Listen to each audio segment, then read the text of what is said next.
Hello, you're listening to Hugo Talks. Just in case you missed it, I uploaded a big long video yesterday. It's not on YouTube, it's at hugotalks.com. Check it out if you haven't. I might upload a segment of it here later today. So here we see yesterday the front page of the Sun in Ireland. Look at this for some fear propaganda. Russia threat to nuke Ireland. Putin TV host in Satan missile warning. The missile, of course, it would have to be called Satan. Why not? It's just yet another example of the fantasy world that the fake stream media like to create.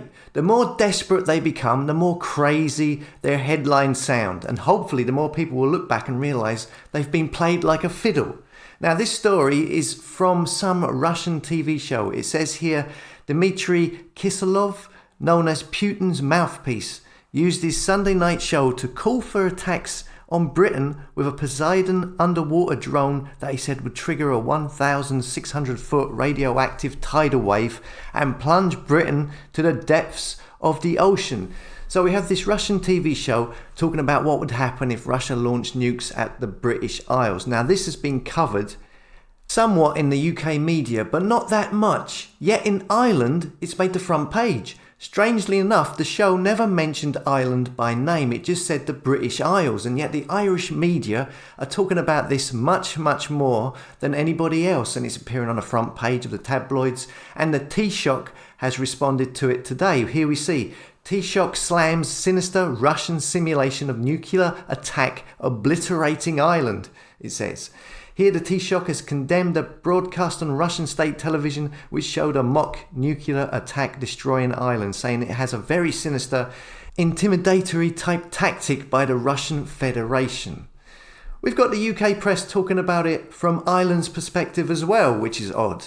Here, Irish lawmakers fury after they realise Russian state TV threat to destroy Britain with a giant tidal wave would involve wiping out Ireland.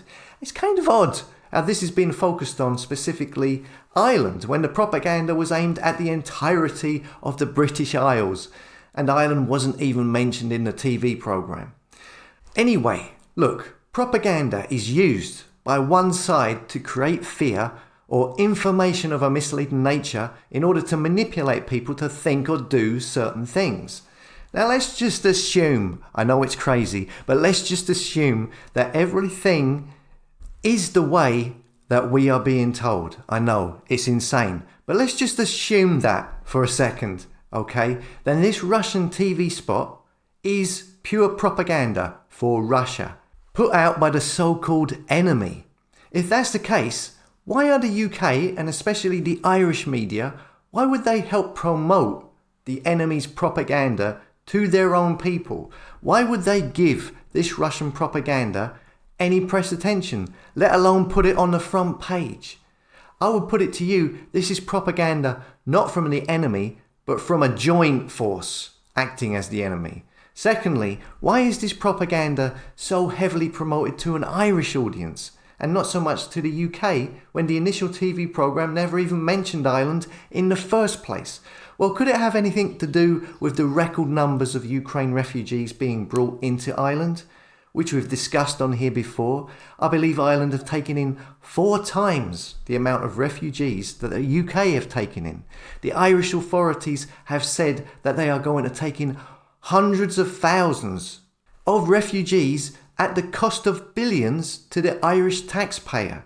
The government in Ireland have also talked about bringing in policies in the future which may look into taking people's private and business property in order to house these refugees.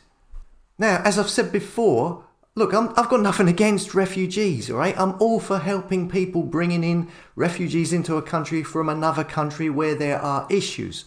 I'm all for helping people, but at the same time, it has to be within reason, okay? So is this propaganda being promoted more so in Ireland to maintain the concept of danger, the concept of war, fresh in the minds of the Irish nation, so that they don't start to question why their government are accepting so many refugees into their country as opposed to many other countries in the EU?